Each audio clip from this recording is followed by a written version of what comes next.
আসলে স্বাধীনতার ৫৪ বছর পরে এসে এটা আমাদের জন্য অত্যন্ত লজ্জাস্কর, এটা অত্যন্ত দুঃখজনক যে বাংলাদেশের শিক্ষা প্রতিষ্ঠানগুলোর মধ্যে ৯৭% শিক্ষা প্রতিষ্ঠান এমপিওভুক্ত শিক্ষা প্রতিষ্ঠান, বেসরকারি শিক্ষা প্রতিষ্ঠান।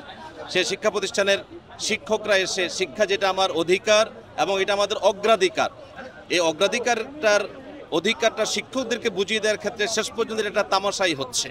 আমরা আজকে যে প্রজ্ঞাপনটা হলো 5%-এর এতদিনের আন্দোলনের পরে, এটা আমরা ধিক্কার জানাই। এটা শিক্ষকদের সাথে এটা যায় না এবং সভ্য দুনিয়া এটা একটা বেমানান আচরণ করা হচ্ছে। আজকে শিক্ষকরা এখানে লক্ষ শিক্ষক শহীদ মিনারে পড়ে আছেন সপ্তাহ জুড়ে। এটাকে দেশের গভর্নমেন্ট এসে বৈষম্যহীন বাংলাদেশ গড়ার যে প্রত্যয়ে আমাদের এই নতুন বাংলাদেশের সম্পর্ক আমরা দেখছি, সেখানে ৪৫%-এর বিপরীতে শিক্ষকরা যদি 20% দাবি করেন, এটা তো বৈষম্য দূর করে না, বরং আমরা কিছুটা হলেও কাছাকাছি যেতে পারতাম, অথবা আমাদের অধিকারের অর্ধেকেরও কম আমরা চেয়েছি। সেটা নিয়ে আমরা সন্তুষ্ট থাকতে চেয়েছি, কিন্তু সেটাকে সম্মানের সাথে না দেখে 5% আজকে প্রজ্ঞাপন দিয়ে রীতিমতো শিক্ষকদেরকে অপমান করা হয়েছে।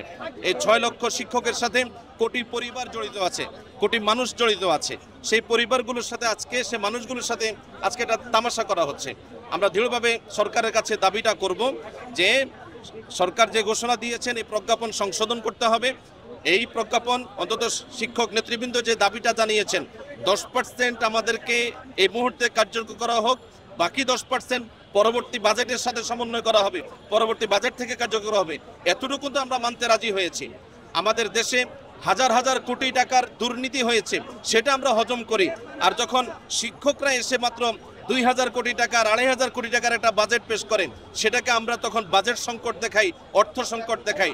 এটা রীতিমতো এটা তামাশা ছাড়া আর কিছু না।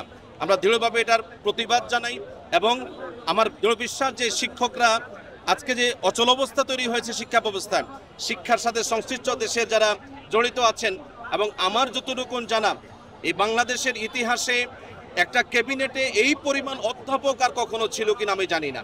এত পরিমাণ প্রধান উপদেষ্টা সহ অধ্যাপক শিক্ষক ক্যাটাগরির লোকেরা যারা আজকে দেশ পরিচালনা করছেন, তারা যদি শিক্ষকদের দরদটা না বোঝেন, শিক্ষকদের কদর না বোঝেন, তাহলে বুঝবেন কে? যেন আমরা দাবি করব তারা তাদের শিক্ষকতার যে মেজাজটা এবং যেই পদটা নিয়ে তারা ক্যাবিনেটে আছেন, সেটার মর্যাদা রক্ষা করে শিক্ষকদের দাবি পূরণে জরুরি ভিত্তিতে ক্যাবিনেটের মিটিং ডেকে এ বিষয়ে শিক্ষকদের স্বার্থ রক্ষা হয় সেই সিদ্ধান্তই তারা ঘোষণা করবেন। নতুবা দেশের শিক্ষা ব্যবস্থা অচল হয়ে যাবে। এর দায়টা দেশের শিক্ষা ব্যবস্থার সাথে সম্পৃক্ত যারা আছেন, শিক্ষা উপদেষ্টা, শিক্ষা ক্যাডারের সাথে যারা জড়িত আছেন, তাদের উপরে বর্তাবে। দেশের রাজনৈতিক নেতৃবৃন্দ যারা এই শিক্ষকদের উপর নির্ভর করে চলেন, আমরা তাদের কাছে আহ্বান জানাবো অতি সত্বর শিক্ষকদের দাবি পূরণে সকল রাজনৈতিক দল ঐক্যবদ্ধভাবে গভর্নমেন্টকে চাপ প্রয়োগ করুন এটি মেনে নেওয়ার জন্য। নতুবা দেশের শিক্ষা ব্যবস্থা অচল হবে, যেটা আমরা শিক্ষক হিসেবে চাই না। আমরা চাই যে শিক্ষকরা তাদের ন্যায্য দাবিটা নিয়ে ঘরে ফিরে যাবেন, দেশের শিক্ষা ব্যবস্থা আবার স্বাভাবিক অবস্থায় ফিরে যাবে, সেটা আমরা প্রত্যাশা করছি।